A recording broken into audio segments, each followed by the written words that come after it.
Do you think Australians know that a significant proportion of their union fees is actually contributing to the ALP? No, they don't. They think there's some sort of connection. The LNP politicians are incapable of understanding it. Right? The Liberal Nationals, yeah. Why? Yeah. They're innumerate mainly, I think. None of them. No, seriously, none of them have ever been in small business. You can count on one hand. Luke Howarth. I haven't been impressed by the talent, as people who watch this show know.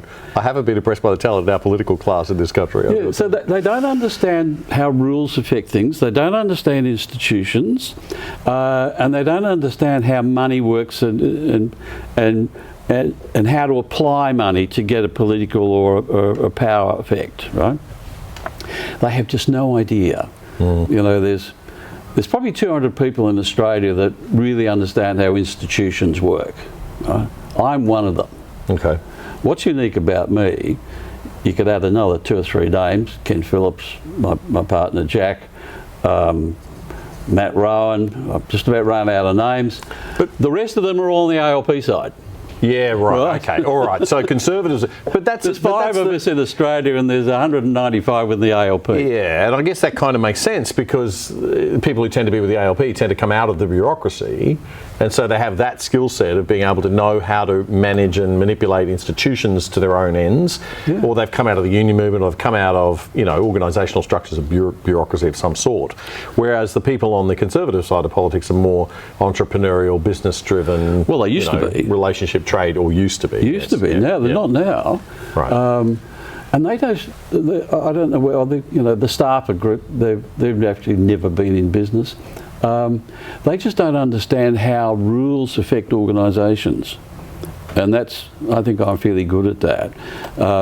Keeping in mind, there's 190. When you say 200 people in Australia know how this works, I'm not at the top of that list. I'm probably down the bottom of the 200. Well, teach us, Master. I mean, what are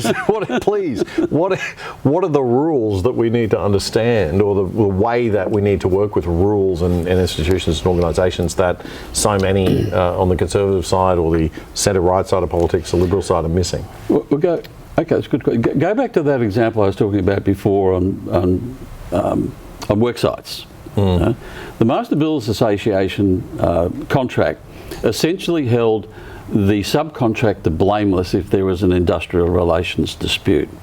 They were sort of relate in the same vein as acts of God. Okay. Right. Now all we did was make there's there's 3 lines, made the subcontractor responsible for the actions of his own subbies. It's that simple. And they look the same. It's only a couple of words, but the effect is opposite. Massive. Yeah. And it's this effect entirely, and there's no understanding in the Conservative side of politics about centralism. We'll get in and we'll change the rules. The rules have been set up over eons by bureaucrats who are experts at this. Yes. You've got it, and yes, Prime Minister. Yeah. Yes, Minister. It's where the opposite to central is local. And the Conservative side of politics has got to say, well, we can't win in the centre. We can't say we're going to control the bureaucracy better. The bureaucracy is governed by rules. And you put all the rules, it's probably about a ream of rules. Right? We're going to find a politician who would read more than 2 pages, right? Instead of 500. And the bureaucracy feeds itself, right? The bureaucracy looks after itself, it protects itself, and it grows itself. Well, its goal is to grow. Its goal is to grow itself. And one of the silliest things we've ever done in this country, and the worst, it's worldwide, is if you're going to run a chook raffle, who wouldn't you get to run it?